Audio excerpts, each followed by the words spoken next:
morning. It's a pleasure to be here among friends, and I have the honor of being the moderator of this first panel. I will be very simple and very rapid in the introduction of panelists. We have with us three people who were condemned in 2003 to very high sentences for committing one crime in Cuba, forming independent unions. Carmelo Dino Fernando, to my right, was condemned to 15 years, 16 years of lack of freedom. Roberto de Miranda, 20 years of jail, and Pablo, life imprisonment. Later, he was condemned to 25 years of prison.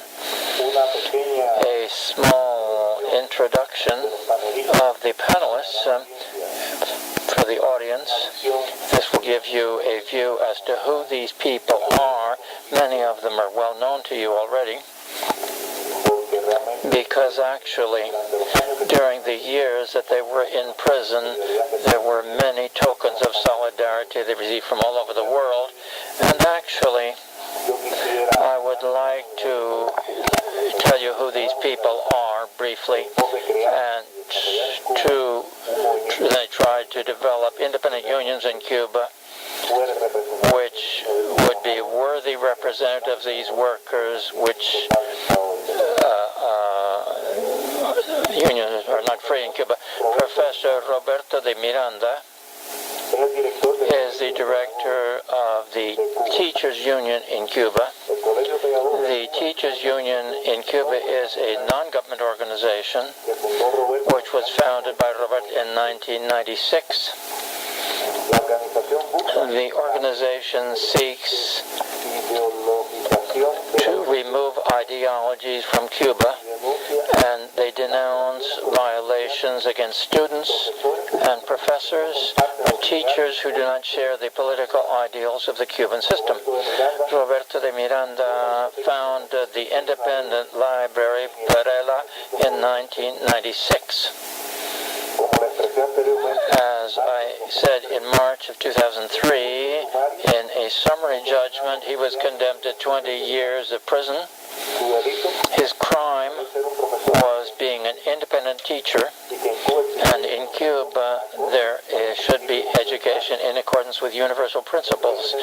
The Cuban regime granted him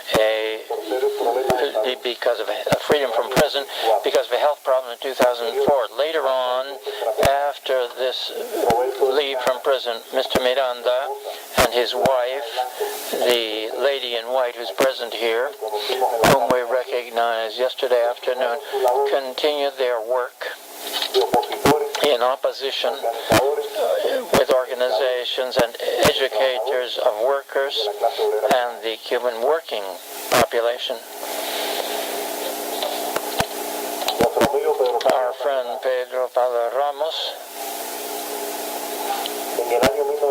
in 1990, he founded the Movement of Harmony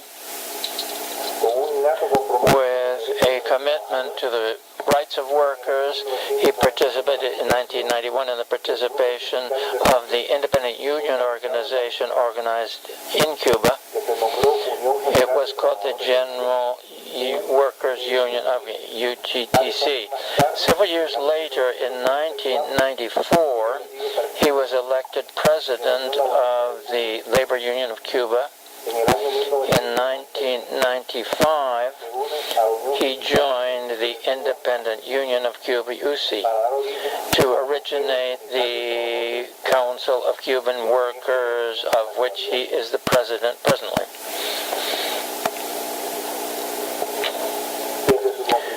Since its formation, the organization, the Cuban Workers' Council, has carried out a major campaign within and outside of Cuba to defend the rights of Cuban workers. Thanks to his work, the Single Council was recognized by CLAC at the proper time and by the World Federation Confederation of Workers.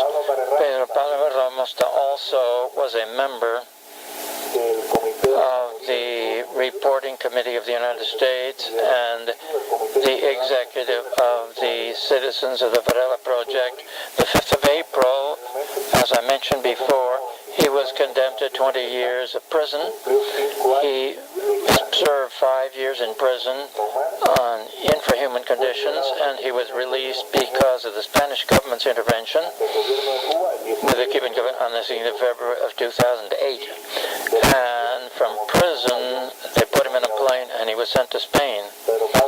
Pedro Pablo right now lives in Miami, and he continues his work in favor of free unions and the Cuban workers.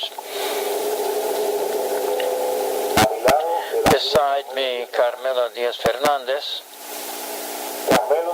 Camilo Diaz, in December of 1991, joined the opposition in the Democratic Project for Human Rights, where he held the position of religious affairs. Later on, he formed part of the first executive board of Democratic Solidarity. In 1995, he joined the independent union organization, the Confederation of Cuban Workers, where he held the position of religious affairs and the press relations. In March, in the Black Spring, as we said, he was arrested at home and taken by state security and then condemned with a summary trial to 16 years of prison.